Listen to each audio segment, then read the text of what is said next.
Yo, what is going on, guys? In this video, I'm going to go ahead and show you one of my favorite plays in the entire game, and one of the main reasons why I have switched over to the pistol offensive scheme.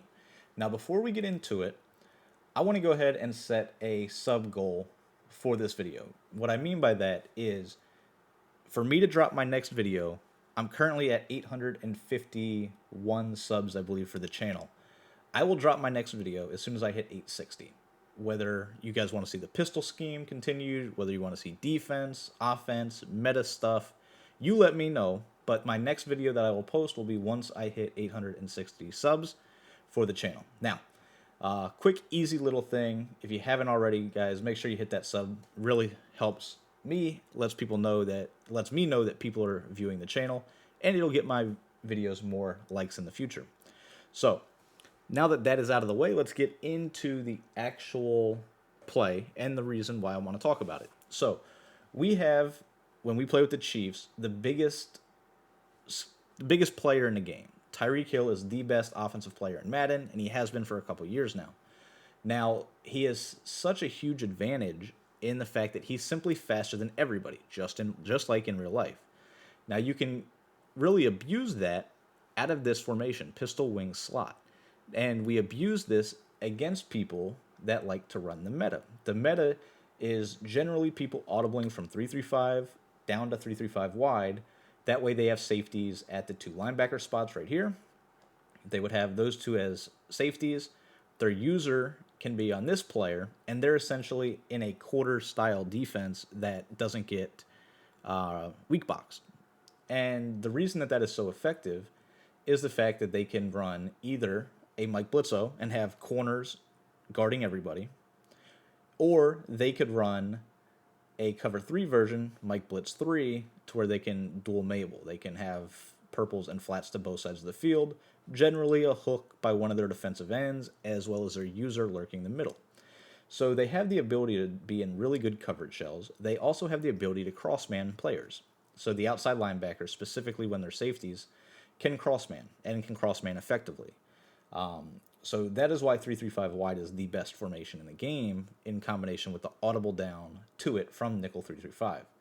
So to take advantage of that, though, we have the ability to force our opponent, if they want to be in man coverage, that they're going to have to be in cover 2 man. They're going to have to be in a 2-man under shell in order to slow us down. And I say that because if they're the type that likes to bring pressure, right? If they're playing with the Packers to have the good speed, to have Yair Alexander out there, right? They're playing to have that good defensive coverage. And truthfully, they can run a heavy man scheme very effectively because of the likes of Nickerson, who's I think 95, 96 speed. They've also got a bunch of other good man coverage corners that are fast. So they have the ability to run a scheme like this. Now, the way that I'm taking advantage of this is, if they want to be in man, that's fine, but they're going to have a guy over the top. They can't be in a Mike Blitzo to where they can generate pressure while also being in man. So let me show you what I'm talking about here. Now, for the sake of the video, I've got Yair Alexander on Tyreek Hill.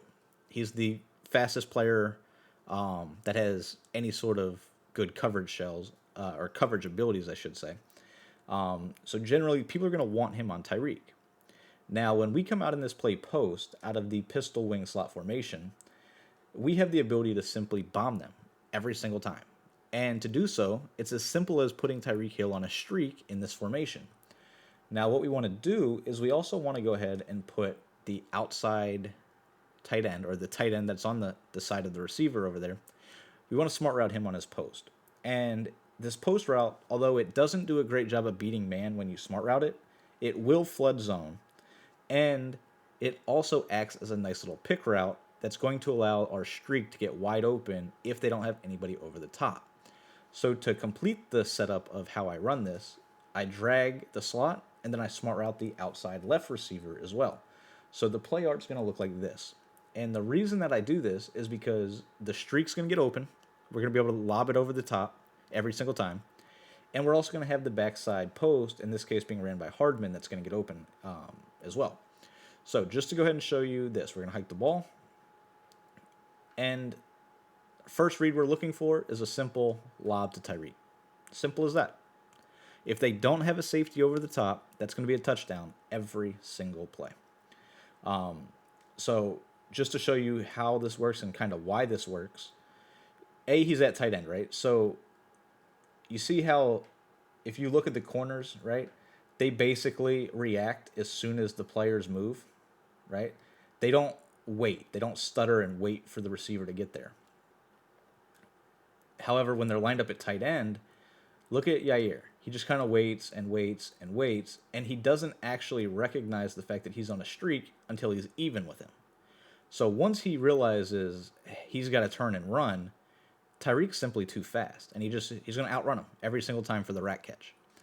So that's the first thing you're looking for. You're basically looking to see if they have that guy over the top. If they don't, it's a touchdown. And you'll see it's going to be a very consistent touchdown, with the only exception being if Yair can somehow stay close enough to trigger his deep knockout ability.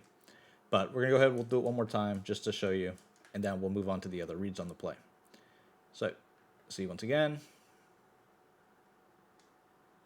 Easy. And that's the thing. That's the thing with this offense is everything is very easy to do.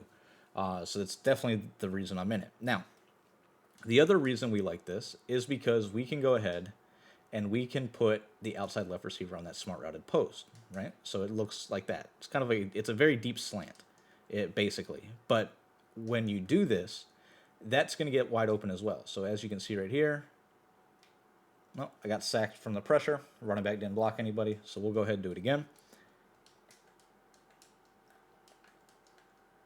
All right, here we go. We're going to go ahead. I'm delaying the running back just so the safety doesn't drop back into coverage. But you'll see why right here, right? So you see how wide open he gets? And yes, that's Hardman. He's dumb fast. Obviously, the speed advantage helps. But I'm going to show you that this is going to get open against even the best corners in the game like Yair, right? So we were to go ahead and do the same thing. Same exact setup, same exact everything. And as you see, even Yair is going to get cooked. So it's a very, very effective route to have. It's going to force our opponent's user to respect the outside left receiver so they can't single up and just go chase Tyreek on the streak. Now, the other thing that we can do is if we want to go ahead and not rely on the corner route, right? Because that corner route, as I mentioned, it doesn't really get open against man coverage if you smart route it. What we can do, though, is against man coverage, we can run the play kind of stock, as you see right here, right? And then we can quick pass this tight end because on his initial cut, he's going to get open every single time. It doesn't matter who's guarding him unless they have one step, right? So if they have one step, which to my knowledge, no safety actually does in regs, you're going to be able to just throw a bullet passively to the outside as soon as he makes that break, and you're good to go. It's going to beat it 100% of the time. So you're kind of mixing up where their opponent has to go with their user. So do they go guard the tight end?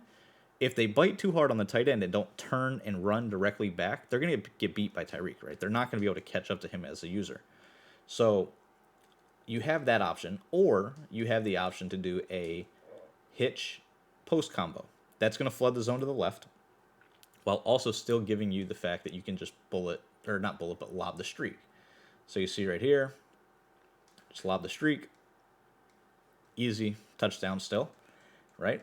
But then you also have the ability to throw the tight end route, as you see right here. So basically, you're going to have multiple reads on every play to the point where they're going to have to go guard it. Now, right there, I got a behind the receiver animation, which is kind of crazy, but go ahead, we'll do it again, just so you guys can see it.